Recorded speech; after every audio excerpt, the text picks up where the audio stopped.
So unfortunately, people are not even remotely ready for the age of AI, and it has to do with their inability to actually think critically.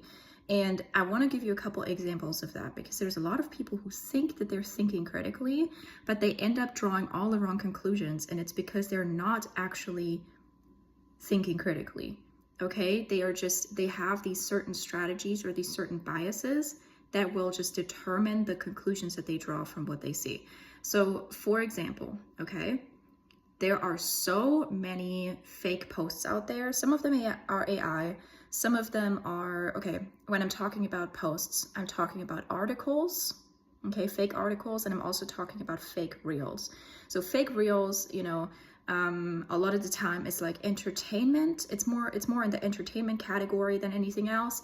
But obviously you got to figure that not only fake entertainment reels are going to be out there, but also fake information reels, right? And a lot of these fake articles, they may well have been written by a human being, but likely AI was involved to some degree. I don't know how many of them are just completely bots. But fake articles about, politically charged news, for example, or fake articles about literally benign things where it's like, why would you fake that? Or it's a true article, or it's a true thing that happens in the world, but then there's an AI picture attached to it that doesn't actually show what the real thing looks like. For example, super random and super specific. Fog nets in some South American country, I don't remember which one it was. Okay, fog nets that collect water that people use and drink. And they just put an AI picture of literally just two posts and then a net in between. And that's not what fog nets look like at all. You're not going to be effectively able to collect water with something like that, So then it's like, why is the article about something real, but the picture is AI and fake and not true to the reality, right? Completely random. Then a lot of articles about, let's say, a court case that could be politically charged, or that has undertones or has like certain factors that people are going to kind of like latch onto and be like, well, this is a phenomenon of a larger, thing that's a symptom of a larger or representative of a larger issue that's at hand.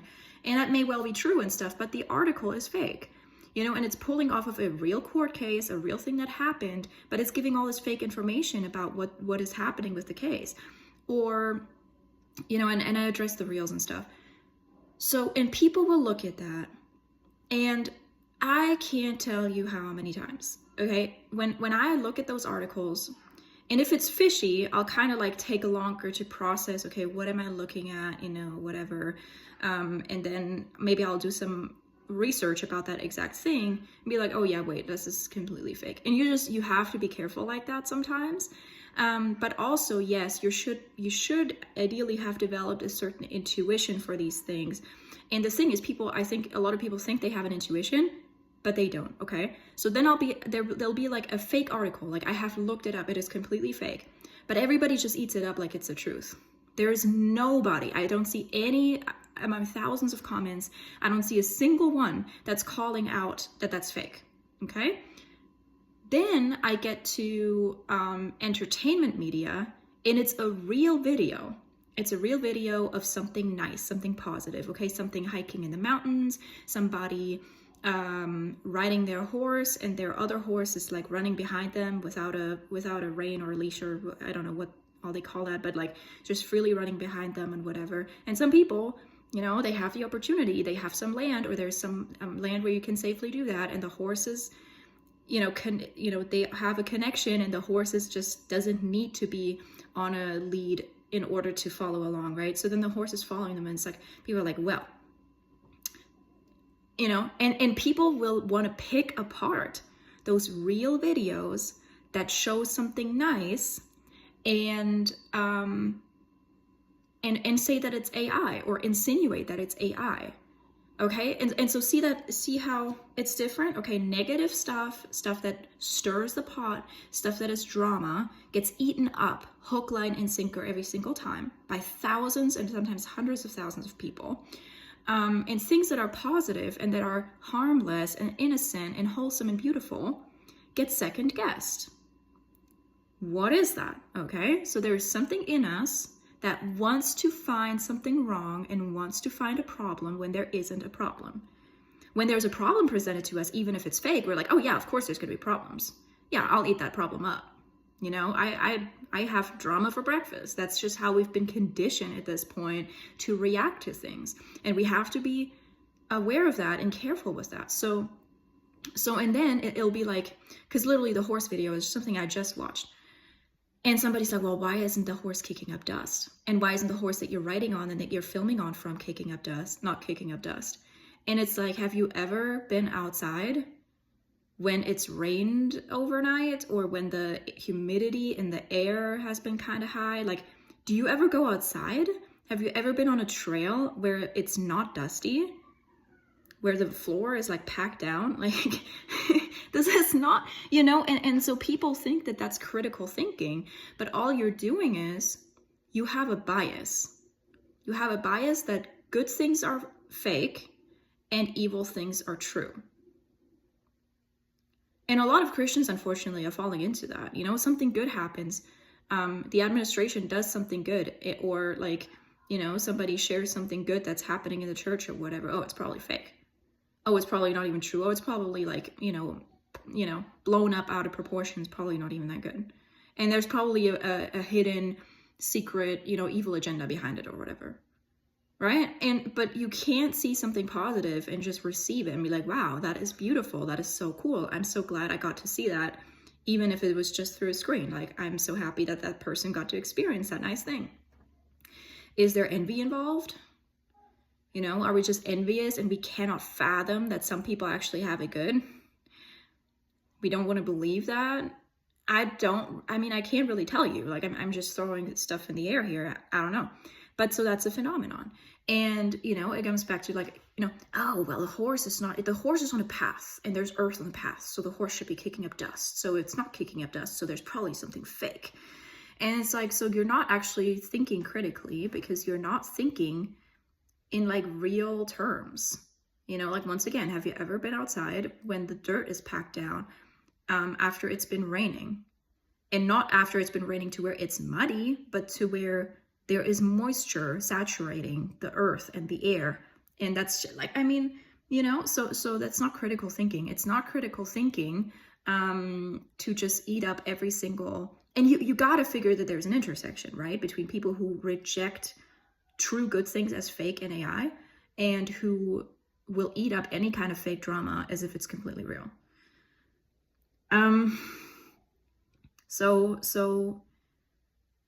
And that translates, and I really don't want to go too far here. I could go on a long time about recent events, about how that translates. But do you recognize that maybe in yourself, maybe in other people, where something good happens, something that part of you wants to believe is true, but no, it's got to be fake because nothing good can ever really happen. Nothing good happens anymore. Do you see something that stirs a pot and you immediately react? You don't even read the full article. You don't click on it. You don't think about it. You know, you just see a couple things that jump in your face that you've been conditioned to respond to in a certain way. And you just go, oh, you know, and it turns out you're making a fool out of yourself before God because it's a lie. And you just went for it because something in you says evil things are always true. And there's always a reason to be demoralized and discouraged and angry, but never a reason to just be grateful and happy, you know? And so if like people's critical thinking extends towards, or like, you know, even if somebody reads, let's go back to the horse video. Somebody watches that and everybody obviously is like, oh, you're living the dream. That is so cool. That's such a beautiful horse. Love that trail, whatever, love the view. And what if they just look at that and they're just like, you know what, let me go against the grain of what everybody else is thinking for the sake of being a contrarian with the secret hidden knowledge that actually something is wrong with this picture, you know, and y'all are not seeing it. And, you know, it's just such a, you know, it's such a burden to be enlightened, bro. You know, it's just, once you wake up, you can never go back to sleep. And it's like, you're operating outside of the realm of ever having touched grass. And I mean that almost literally, because once again, have you ever been outside? You know, and so are you just biased towards whatever the majority says has to be wrong? Because whatever the majority says isn't necessarily right. And that's, you know, and I think that gets preached from the pulpit all the time. But what if the majority for once says something that's true, and we just don't want to believe it because we are biased against whatever the majority is saying, because we have to be the special snowflake in the room who knows the secret knowledge and knows that everything is actually fake and made up and a psyop and all this kind of stuff, and actually the lizard Illuminati and the aliens. And you know, I'm a little bit of a conspiracy theorist, to where like there are definitely things that have been proven to be true that I knew before other people did. But but also don't call everything a conspiracy that people call a conspiracy. That's what the word says. Okay, just because, oh, you know, this is a secret tinfoil thing that, you know, just a select few enlightened people know, doesn't mean that it's true. And you have to kind of like be able to do your own detective work. And once again, like, and then a lot of people, I'll go back one last time to the horse video and other videos like it, where it's somebody's hiking outdoors and there's like a bizarre looking frozen landscape or something. It's like, oh, it's AI. It's like, have you looked into this for 5 seconds? Have you looked at the channel? Have you looked at other videos to verify if they look real, if they feel real, if there's a cohesive story being told? Have you run the picture through Google reverse search? Have you run it through an AI chat? If you don't trust that, you know, do TinEye or something. Have you looked that up and seen if there's anything in the real world that correlates with that? You know, have you taken a little bit of time to actually investigate instead of just throwing your doubts in the comments? And I think that's basically, this is just a longer version of the other video I made recently, where it's like, have you done your due diligence before you go into the comments like, oh, you know, like, I don't want to throw shade, but like something's fishy, something's off. And it's like these vague little things where your little toe is tingling. But you have to base your decision making on more than your biases and whatever the majority or minority is saying, or if it makes people feel good, which God forbid, you know, God forbid people feel good about something, you know, and God forbid something good be true. Strange attitudes in the days that we live in. Just be careful out there, guys. And, you know, I want to preach this to myself here too. Like, don't think that you're immune necessarily. Like, just do your due diligence, okay? And don't, I guess, like, don't throw doubt into the discourse before you've done 5 minutes of research. Oh, something's just fishy, bro. That's the kind of stuff that just demoralizes people and makes them discouraged. Like, is nothing ever real? Is nothing ever true? Is nothing ever good? You know, something's always fishy, something's always bad, something's always like a hidden thing. Like, unless you know that for a fact, unless you've done research, unless you have sources, unless you have, like, don't put that out there. What favor are you doing your fellow man? What favor are you doing the discourse? What are you adding to the mix? Just like sludge, you know, and fog and mist and mirrors, and, you know, that's not cute. Can we stop, please? Thank you.